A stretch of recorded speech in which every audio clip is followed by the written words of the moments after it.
As you heard from Greg and just saw in that video, we are making great strides against climate change. That's why we're all here today, is to support climate solutions.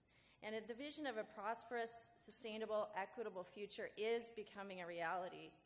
And clean energy funding in 2015 outpaced fossil fuel funding 2-1. That is really exciting. We are making progress against climate change, but there is still so much more to do.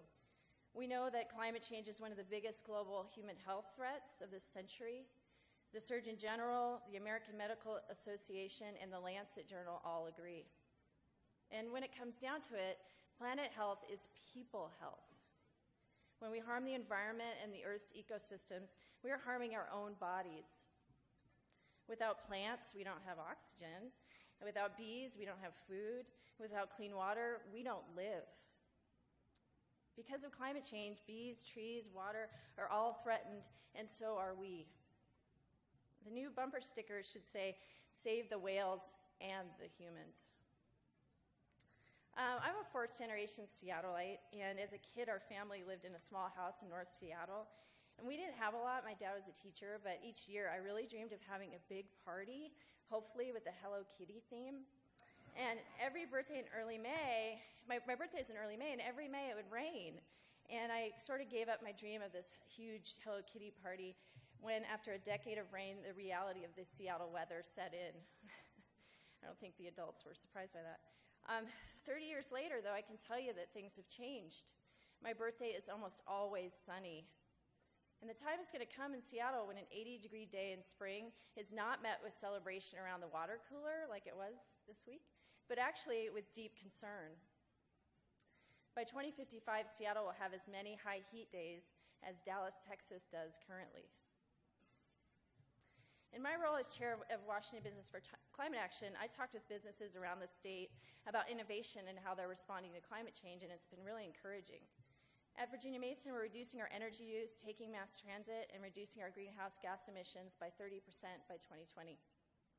Other WBCA members are creating smart buildings, inventing new forms of concrete that emit less carbon, designing buildings with low embedded carbon, installing the next generation of solar panels, and inventing new forms of biofuels.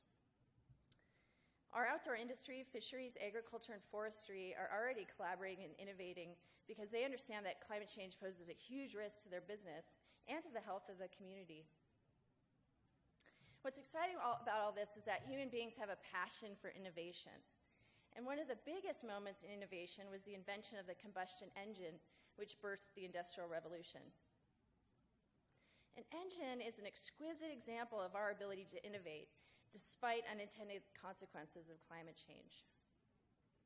We can apply the same spirit of innovation that created the combustion engine, mix that with compassion, and effectively respond to climate change. We must do this now because we are in a new era of urgent environmental intergenerational justice. We must grow in compassion for our neighbors, our brothers and sisters around the globe, and also for the people of the future who will carry our DNA, but whom we will never meet.